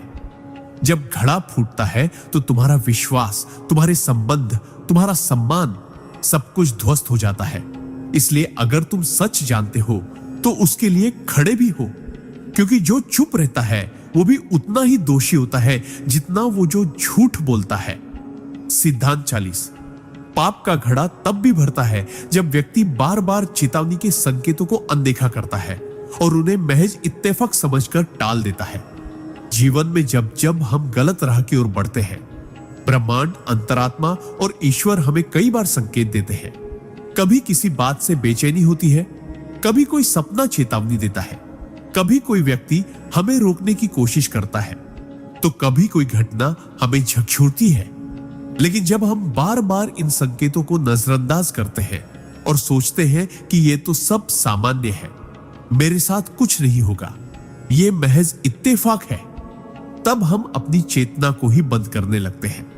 परमहंस योगानंदा कहते हैं कि ईश्वर कभी भी सीधे दंड नहीं देते, पहले वह संकेत देते हैं, अवसर देते हैं, आत्मा को जगाने की कोशिश करते हैं। लेकिन जब व्यक्ति बार बार उन्हीं पापों की ओर लौटता है, उन आदतों को छोड़ने से इनकार करता है जिनसे उसका पतन तय है, तब वह चेतावनी नहीं सुन रहा होता, वह अपनी आत्मा को कुंद कर रहा होता है। हर अनदेखा संकेत एक नई बूंद बनकर पाप के घड़े में गिरता है और धीरे धीरे वह घड़ा तब भी भर जाता है जब बाहर सब कुछ सामान्य दिख रहा होता है। लेकिन एक दिन वही इत्तेफाक जो तुमने अनदेखा किया था, वह एक बड़ा तूफान बनकर सामने आता है और तब तुम्हारे पास कोई जवाब नहीं होता, क्योंकि तुमने सारे प्रश्न पहले ही अनसुने कर दिए थे। इसलिए अगर तुम्हें भीतर बेचैनी महसूस हो, बार बार कोई बात परेशान करे या कोई व्यक्ति बार बार वही बात समझाए, तो ठहरो, सोचो और सुनो। ये संकेत तुम्हें बचाने आए हैं। नजरअंदाज करोगे तो घड़ा टूटेगा और उस टूटन से निकलने का रास्ता बहुत कठिन होगा। सिद्धांत 41। पाप का घड़ा तब भी भरता है जब व्यक्ति अपने जीवन में आई बार बार की पराजयों से सीखने की बजाय उन्हें अपनी नियति मानकर आत्मसमर्पण नहीं बल्कि आत्म पराजय को स्वीकार कर लेता है। हर मनुष्य को जीवन में कई बार गिरना पड़ता है, संबंध टूटते हैं, व्यापार डूबते हैं, सपना बिखरता है, मेहनत बेकार जाती है। लेकिन इन सब के बीच ब्रह्मांड एक बात हमेशा पूछता है, क्या अब भी तुम उठोगे? परमहंस योगानंद कहते हैं कि पराजय कभी अंत नहीं होती, वह आत्मा को परखने का एक साधन है। लेकिन जब व्यक्ति हार से टूटकर बैठ जाता है, जीवन से उम्मीद छोड़ देता है और कहने लगता है मेरे साथ तो हमेशा ऐसा ही होता है, शायद मेरी किस्मत ही खराब है। तब वह भीतर ही भीतर एक ऐसे अंधेरे को जन्म देता है जो उसे अपने ही प्रकाश से काट देता है। धीरे धीरे वह खुद को दोषी मानने लगता है, फिर दुनिया को, फिर ईश्वर को। वह जीवन को एक सज्जा समझने लगता है और कर्म करना छोड़ देता है। यही निष्क्रियता, यही आत्म पराजय पाप के घड़े में गिरने वाली सबसे विषैली बूंद बनती है, क्योंकि तब व्यक्ति न केवल जीवन का अपमान करता है बल्कि उस ईश्वरीय शक्ति का भी जिसने उसे बार बार अवसर दिए उठने के। जब यह घड़ा फूटता है तो उसके साथ आत्मविश्वास, आत्मसम्मान और आस्था सब बिखर जाते हैं। इसलिए याद रखो, हारना कोई पाप नहीं, लेकिन हार मान लेना और उसे अपने अस्तित्व की सच्चाई बना लेना आत्मा के विकास की सबसे बड़ी रुकावट है। जीवन ने तुम्हें रोका है, खत्म नहीं किया। अब भी उठो, वरना घड़ा तुम्हारी चुप्पी से ही छलक जाएगा। सिद्धांत 42। पाप का घड़ा तब भी भरता है जब व्यक्ति बार बार दूसरों को चोट पहुंचाकर यह सोचता है कि मैंने तो मजाक किया था, और उनके भावनात्मक घावों को महत्वहीन समझ लेता है। भावनाएं आत्मा की भाषा होती है। जब हम किसी के शब्दों से, व्यवहार से या मौन से भी घायल होते हैं तो वो घाव केवल दिल में नहीं, आत्मा की गहराइयों में उतर जाते हैं। और जब कोई व्यक्ति यह सोचकर दूसरों को ताना मारता है, नीचा दिखाता है, उनका मजाक उड़ाता है या भावनात्मक आघात देता है कि मैं तो मजाक कर रहा था, तब वह यह नहीं समझता कि कुछ मजाक आत्मा के भीतर हमेशा के लिए चुभ जाते हैं। परमहंस योगानंद कहते हैं कि प्रेम, करुणा और संवेदना यही वो गुण है जो आत्मा को ऊपर उठाते हैं। और जब व्यक्ति दूसरों की भावनाओं को बिना समझे रोता है, तब वह अपने ही भीतर से इन दिव्य गुणों को मिटा देता है। एक बार किसी को अपमानित करके अगर हम ये सोचे कि अरे वो तो सह लेगा, तो हम ये नहीं देख पाते कि सामने वाला कितनी देर से चुप है और ये चुप्पी उसकी मजबूरी है या टूटन। हर ऐसी चुभन जो हमारी वजह से किसी और की आत्मा में बैठती है, पाप के घड़े में एक अदृश्य बूंद बन जाती है। धीरे धीरे ये बूंदें एक ऐसा भार बनाती है जिसका असर हमारे संबंधों, हमारे मानसिक शांति और यहां तक कि हमारे कर्मों पर भी पड़ता है। और जब यह घड़ा टूटता है तो हम अकेले नहीं गिरते, हमारे साथ वे भी टूटते हैं जिनकी भावनाओं को हमने कभी हंसी मजाक कहकर अनदेखा किया था। इसलिए शब्दों का आदर करो, किसी की चुप्पी को कमजोरी मत समझो, क्योंकि कई बार किसी की टूटी आत्मा हमारी ही जुबान से बिखरती है और वही क्षण पाप के घड़े को अंतिम बूंद दे देता है। सिद्धांत 43। पाप का घड़ा तब भी भरता है जब व्यक्ति दूसरों के समर्पण, प्रेम और भरोसे का फायदा उठाता है और उन्हें उपयोग की वस्तु समझकर छोड़ देता है। इस संसार में सबसे पवित्र चीज है किसी का निश्चल प्रेम, निस्वार्थ सेवा और गहराई से किया गया विश्वास। जब कोई व्यक्ति किसी पर संपूर्ण विश्वास करता है, अपने मन के द्वार खोल देता है और निस्वार्थ भाव से तुम्हारे साथ खड़ा होता है, तब वह केवल संबंध नहीं दे रहा होता, वह अपना एक अंश दे रहा होता है। लेकिन जब हम उस विश्वास को हल्के में लेने लगते हैं, उसका उपयोग अपने स्वार्थ के लिए करने लगते हैं और समय आने पर उसे छोड़कर आगे बढ़ जाते हैं, तब हम सिर्फ एक रिश्ता नहीं तोड़ते, बल्कि एक आत्मा को भीतर से चकनाचूर कर देते हैं। परमहंस योगानंद कहते हैं कि प्रेम एक दिव्य शक्ति है और इसका अपमान करना स्वयं परमात्मा का अपमान है। जब कोई तुम्हारी खुशी के लिए अपने सपनों को पीछे रखता है, तुम्हारे लिए तकलीफें सहता है और फिर तुम उसे कमजोर, पुराना या अब जरूरत नहीं समझकर छोड़ देते हो, तो वह एक ऐसा सूक्ष्म पाप बन जाता है जो सीधे तुम्हारी आत्मा में जहर घोल देता है। हर बार जब हम किसी समर्पित आत्मा को दर्द देते हैं, उसका भरोसा तोड़ते हैं, उसे उपयोग कर फेंक देते हैं, तब पाप का घड़ा चुपचाप भरता रहता है। वह व्यक्ति कुछ नहीं कहता, पर उसकी टूटी हुई आह भीतर की दुनिया को झकझोर देती है। और जब घड़ा फूटता है, तब जीवन में ऐसे अकेलेपन, पछतावे और आत्मग्लानि का तूफान आता है जहां कोई भी तुम्हारे साथ खड़ा नहीं होता, क्योंकि तुमने उन्हीं लोगों को छोड़ दिया था जो बिना शर्त तुम्हारे साथ थे। इसलिए किसी के प्रेम और समर्पण को हल्के में मत लो। यह अवसर नहीं, ईश्वरीय परीक्षा होती है, और जिसे तुमने आज जरूरी नहीं समझा, वही कल तुम्हारा सबसे बड़ा अधूरापन बन सकता है। सिद्धांत 44। पाप का घड़ा तब भी भरता है जब व्यक्ति स्वयं को ही इतना छोटा समझ लेता है कि वह ईश्वर द्वारा दिए गए अपने आत्मिक उद्देश्य को पहचानने से ही इनकार कर देता है। हर आत्मा इस धरती पर किसी न किसी कारण से आई है, कोई संयोग नहीं होता। लेकिन जब व्यक्ति बार बार अपने बारे में हीन भावना पालता है, मैं तो कुछ नहीं कर सकता, मुझ में कोई विशेषता नहीं, ईश्वर मुझे क्यों चुनेंगे, तब वह केवल खुद को नहीं बल्कि उस ईश्वरीय योजना को भी ठुकरा देता है जो उसके जीवन के माध्यम से कुछ बड़ा रचने वाली थी। परमहंस योगानंद कहते हैं कि आत्मा अनंत सामर्थ्य की वाहक होती है, लेकिन जब वह स्वयं को सीमित मानने लगती है तब वही विश्वासहीनता धीरे धीरे पाप का रूप लेने लगती है। यह पाप कोई बाहरी नहीं बल्कि सबसे सूक्ष्म और घातक होता है, क्योंकि इसमें व्यक्ति ईश्वर की दी हुई शक्तियों को दबा देता है, आत्मा की आवाज को अनसुना करता है और जीवन के उद्देश्य को टालता ही नहीं, भूल जाता है। जब व्यक्ति स्वयं से भागता है, आत्मबल को नजरअंदाज करता है और दूसरों से तुलना करके अपने अस्तित्व को तुच्छ मान लेता है, तब यह आत्मा के प्रति अन्याय होता है। यही अन्याय रोज पाप के घड़े में एक अदृश्य बूंद बनकर गिरता है। धीरे धीरे यह घड़ा भरता है और जब फूटता है तो व्यक्ति को लगता है कि उसका जीवन व्यर्थ चला गया, वह कुछ कर नहीं पाया, कुछ बना नहीं पाया।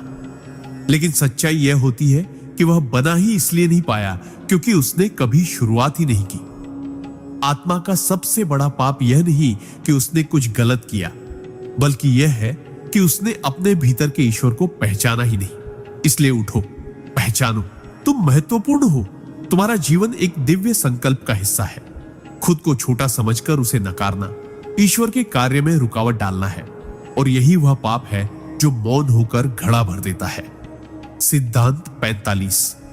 पाप का घड़ा तब भी भरता है जब व्यक्ति बार बार झूठे वादे करता है, उम्मीदें जगाता है, लेकिन निभाने का कोई इरादा ही नहीं रखता। हर वादा केवल शब्द नहीं होता, वह एक आत्मिक करार होता है, एक भावनात्मक पुल जिसे दो आत्माएं मिलकर बनाती हैं। जब कोई व्यक्ति बार बार किसी को यह कहता है कि मैं तुम्हारे साथ हूं, मैं यह जरूर करूंगा, तुम मुझ पर भरोसा करो, और फिर जब समय आता है तो वह पीछे हट जाता है बिना कोई जवाब दिए, बिना कोई स्पष्टीकरण, तब वह केवल संबंध नहीं तोड़ता, वह उस व्यक्ति की आत्मा में एक दरार छोड़ जाता है। परमहंस योगानंद कहते हैं कि झूठे वादे आत्मा के लिए धीमाचार होते हैं, जो दूसरों का विश्वास ही नहीं तोड़ते बल्कि खुद के भीतर की सच्चाई को भी कमजोर करते हैं। जब हम वादे करते हैं तो ब्रह्मांड हमारे भीतर उस शक्ति को जागृत करता है जिससे हम उसे निभा सके, लेकिन जब हम उसे निभाने का इरादा ही नहीं रखते तब हम उस शक्ति का अपमान करते हैं। बार बार की गई यह आदत, चाहे वो छोटे छोटे वादे हो या बड़े जीवन बदलने वाले वचन, हर बार पाप के घड़े में एक बूंद बनकर गिरती है। और सबसे खतरनाक बात यह होती है कि ऐसे व्यक्ति खुद को स्मार्ट, प्रैक्टिकल या इमोशनली सेफ समझते हैं, जबकि असल में वे आत्मा को सबसे गहरे स्तर पर खोखला कर रहे होते हैं। जब घड़ा फूटता है तो केवल उनका नहीं, कई अन्य लोगों का विश्वास मर जाता है, और तब जीवन में चारों ओर टूटे हुए पुल, अधूरी बातें और अधजले रिश्ते ही रह जाते हैं। इसीलिए वचन दो तो सोच कर दो, और अगर दिया है तो पूरे जीवन भी लगाना पड़े। निभाओ, क्योंकि हर अधूरा वादा केवल शब्द नहीं, एक और अदृश्य पाप होता है जो घड़ा भरने के लिए पर्याप्त होता है। सिद्धांत 46। पाप का घड़ा तब भी भरता है जब व्यक्ति बार बार उन कामों को टालता है जिन्हें वह जानता है कि करना उसके आत्मिक उत्थान के लिए आवश्यक है। हर दिन, हर क्षण आत्मा हमें भीतर से पुकारती है, ध्यान कर लो, प्रार्थना कर लो, आज सत्संग सुन लो, थोड़ी देर एकांत में बैठो, यह पुस्तक पढ़ो जो तुम्हें अंदर से बदल सकती है। लेकिन हम क्या करते हैं? हम कहते हैं कल से शुरू करूंगा, थोड़ा समय नहीं है, अभी मूड नहीं है, अब नहीं तो बाद में कर लूंगा। और यही बाद में का भ्रम आत्मा को सबसे ज्यादा नुकसान देता है। परमहंस योगानंद ने स्पष्ट कहा है कि आत्मा की पुकार को बार बार अनसुना करना, ईश्वर द्वारा दिए गए अवसरों को लात मारना है। जब तुम बार बार टालते हो आत्मचिंतन, साधना, सच्चे कर्म, क्षमा मांगना, सच्चाई को स्वीकारना, तो तुम पाप नहीं कर रहे हो, लेकिन पाप के घड़े में एक एक करके अदृश्य बूंदें जरूर गिरा रहे हो। ये वे पाप होते हैं जिन्हें कोई देख नहीं पाता, लेकिन ब्रह्मांड गिनता है। हर टाली गई साधना एक अवसर की हत्या है। हर छोड़ा गया सत्संग एक ज्योति के बुझने जैसा है। जब यह टालमटोल आदत बन जाती है तो आत्मा सुस्त हो जाती है और धीरे धीरे हम वही बन जाते हैं जो हम कभी नहीं बनना चाहते थे। फिर एक दिन जब जीवन में तूफान आता है और घड़ा फूटता है, तब हम कहते हैं, काश मैंने पहले शुरू किया होता, काश मैंने ध्यान दिया होता। लेकिन तब बहुत देर हो चुकी होती है। इसलिए याद रखो, जो जरूरी है उसे आज और अभी करो। आत्मा कल की प्रतीक्षा नहीं करती और पाप का घड़ा भी तुम्हारी देर का ही इंतजार कर रहा होता है। सिद्धांत 47। पाप का घड़ा तब भी भरता है जब व्यक्ति अपने स्वार्थ की पूर्ति के लिए दूसरों की भावनाओं से खेलता है और उन्हें केवल एक साधन मानकर छोड़ देता है। इस संसार में सबसे नाजुक चीज है किसी का भरोसा और सबसे पवित्र चीज है किसी का सच्चा प्रेम। जब कोई व्यक्ति किसी की भावना को समझते हुए भी केवल अपने स्वार्थ के लिए उसे करीब लाता है, कभी समय काटने के लिए, कभी अकेलापन मिटाने के लिए, कभी भावनात्मक सहारा पाने के लिए, और फिर जब उसका काम पूरा हो जाता है तो वह उस इंसान को पीछे छोड़ देता है जैसे वह कोई वस्तु हो, तब वह सिर्फ एक दिल नहीं तोड़ता बल्कि एक आत्मा को झकझोर देता है। परमहंस योगानंद कहते हैं कि किसी की भावना को जानबूझकर चोट पहुंचाना सिर्फ पाप नहीं, आत्मघाती कर्म होता है, क्योंकि इसका असर तुम्हारे ही भीतर सबसे पहले होता है। जब तुम किसी के प्रेम को, उसकी भक्ति को, उसकी मासूम उम्मीदों को एक खेल समझ लेते हो, तो तुम सिर्फ उसे धोखा नहीं देते, तुम स्वयं के ईश्वरीय स्वरूप से दूर हो जाते हो। हर बार जब तुम किसी के सच्चे लगाव का उपयोग करके उसे छोड़ते हो, एक अदृश्य कांटा उसकी आत्मा में छुपता है और वही कांटा एक बूंद बनकर तुम्हारे पाप के घड़े में गिरता है। बाहर भले सब सामान्य दिखे, पर उस व्यक्ति की तड़प, उसकी चुप रातें और उसकी टूटी प्रार्थनाएं ब्रह्मांड में एक कंपन छोड़ जाती है और वह कंपन लौटती है कई गुना बनकर। जब घड़ा फूटता है तो तुम्हें ना प्रेम मिलता है, ना शांति, ना भरोसा, क्योंकि तुमने जहां भी भावनाएं देखी वहां लाभ ढूंढा, जहां भी समर्पण देखा वहां अवसर देखा। इसलिए किसी की आत्मा को चोट पहुंचाने से पहले रुको, सोचो, क्या तुम्हारा सुख इतना जरूरी है कि किसी और का दिल कुचल कर मिले? क्योंकि ऐसी हर भावना जो तुमने तोड़ी वह लौटेगी, और तब घड़ा सिर्फ टूटेगा नहीं, तुम्हारा अंतर्मन भी उसके साथ बिखर जाएगा। सिद्धांत 48। पाप का घड़ा तब भी भरता है जब व्यक्ति अपने अभिमान में इतना अंधा हो जाता है कि वह क्षमा मांगने को कमजोरी और दूसरों को क्षमा करने को मूर्खता समझने लगता है। जीवन में सबसे कठिन लेकिन सबसे शक्तिशाली कार्य है मैं गलत था कहना, और उसे भी ज्यादा दिव्यता तब प्रकट होती है जब कोई हमें दुख देता है और फिर भी हम उसे क्षमा कर देते हैं। पर जब व्यक्ति का अहंकार इतना बढ़ जाता है कि वह स्वयं की गलती स्वीकार करने को अपमान समझने लगता है, तब वह अपने ही भीतर एक अंधकार पैदा करता है। परमहंस योगानंद कहते हैं कि क्षमा वह अग्नि है जो पाप को भस्म कर देती है, और अहंकार वह दीवार है जो आत्मा को ईश्वर से काट देती है। जब हम क्षमा नहीं मांगते तो हम न केवल सामने वाले के घाव को गहरा करते हैं, बल्कि अपनी आत्मा पर भी एक बोझ डालते हैं। और जब हम दूसरों की गलतियों को पकड़कर रखते हैं, उन्हें बार बार कोसते हैं और यह मान लेते हैं कि मैं क्यों माफ करूं, स्विगल हमारे भीतर एक कठोरता जन्म लेती है जो प्रेम, करुणा और आत्मिक शांति को धीरे धीरे निगल जाती है। यही कठोरता पाप के घड़े में बूंद बूंद बनकर गिरती है और व्यक्ति को पता भी नहीं चलता कि वह कब इतना भारी हो गया कि वह टूटने के कगार पर पहुंच गया। क्षमा मांगना आत्मा का सजल होना है और क्षमा करना आत्मा की उच्चता है। जो व्यक्ति दोनों से मुंह मोड़ लेता है वह न रिश्तों को बचा पाता है, न ही अपनी आत्मा को। जब घड़ा फूटता है तो उसे लगता है कि सबने साथ छोड़ दिया, जबकि सच्चाई यह होती है कि उसने खुद अपने अहंकार के कारण सब कुछ तोड़ दिया होता है। इसलिए झुको, क्षमा मांगो, माफ करो। यह पराजय नहीं, आत्मा की सबसे बड़ी विजय होती है। यही वह रास्ता है जो घड़े को भरने से रोकता है और आत्मा को हल्का, निर्मल और दिव्य बनाता है। सिद्धांत 49। पाप का घड़ा तब भी भरता है जब व्यक्ति दूसरों की मदद करने की क्षमता होते हुए भी केवल अपने सुख सुविधा और व्यस्तता का बहाना बनाकर मुंह मोड़ लेता है। हर मनुष्य के जीवन में ऐसे क्षण आते हैं जब कोई उसके पास आता है मदद मांगने, थोड़ा सहारा लेने, कुछ समय, कुछ शब्द या केवल एक संवेदना पाने के लिए। और अक्सर हम कहते हैं, अभी टाइम नहीं है, मैं खुद बहुत परेशान हूं, मुझे उससे क्या लेना देना, या सबसे सामान्य, कोई और कर देगा। पर क्या तुम जानते हो, वो क्षण सिर्फ एक इंसान की मदद करने का नहीं था, वो क्षण तुम्हारे आत्मिक उन्नयन का अवसर था।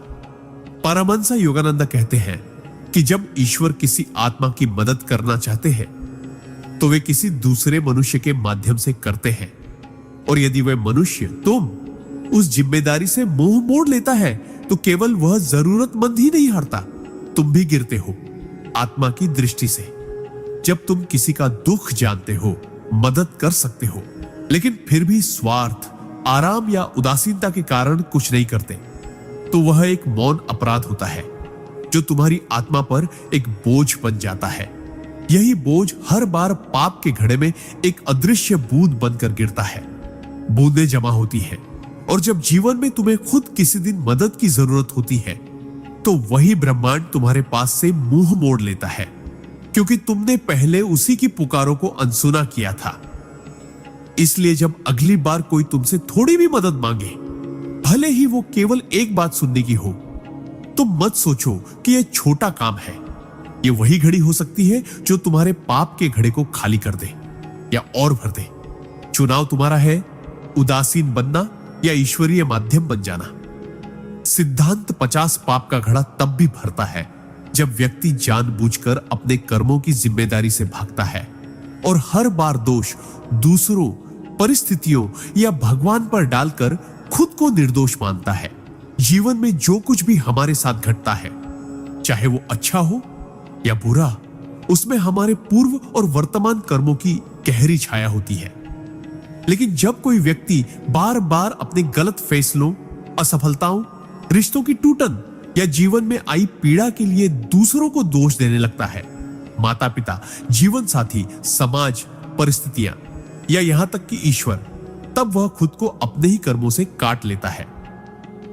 परमहंस योगानंद कहते हैं कि जब तक व्यक्ति अपने जीवन की संपूर्ण जिम्मेदारी नहीं स्वीकार करता, तब तक वह आध्यात्मिक रूप से आगे नहीं बढ़ सकता। पर जब इंसान कहता है, मेरे साथ ऐसा इसलिए हुआ क्योंकि वो गलत था, या भगवान ने मुझे दुख दिया, तब वह पाप नहीं करता, पर एक गंभीर आत्मिक अपराध जरूर करता है। वह अपने भीतर के सत्य को मारता है। यह झूठा एहसास कि मैं तो ठीक था, गलती दूसरों की थी, धीरे धीरे आत्मा में एक ऐसी दीवार खड़ी कर देता है जो उसे भीतर झांकने ही नहीं देती। यही इनकार, यही अस्वीकार पाप के घड़े में सबसे घातक बूंद बनकर गिरता है। व्यक्ति तब आत्मचिंतन नहीं करता, बल्कि बार बार बाहरी कारणों को गिनता है, जिससे उसकी आत्मा और भी भ्रमित होती जाती है। जब यह घड़ा फूटता है तो जीवन में ऐसा अंधकार छा जाता है कि व्यक्ति खुद से ही कट जाता है। उसे लगता है, कोई मेरी बात नहीं समझता, कोई मेरा साथ नहीं देता। लेकिन सच्चाई यह होती है कि वह स्वयं ही अपने सत्य से दूर चला गया होता है। इसलिए अपने कर्मों की संपूर्ण जिम्मेदारी लो, चाहे वो जैसे भी हो।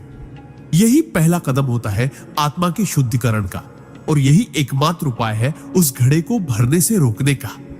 क्योंकि जब तुम अपनी गलतियों को स्वीकार करते हो, तभी तुम अपने भाग्य को बदल सकते हो, वरना पाप का घड़ा तुमसे पहले भर जाएगा और तब पछतावे का कोई अर्थ नहीं बचेगा।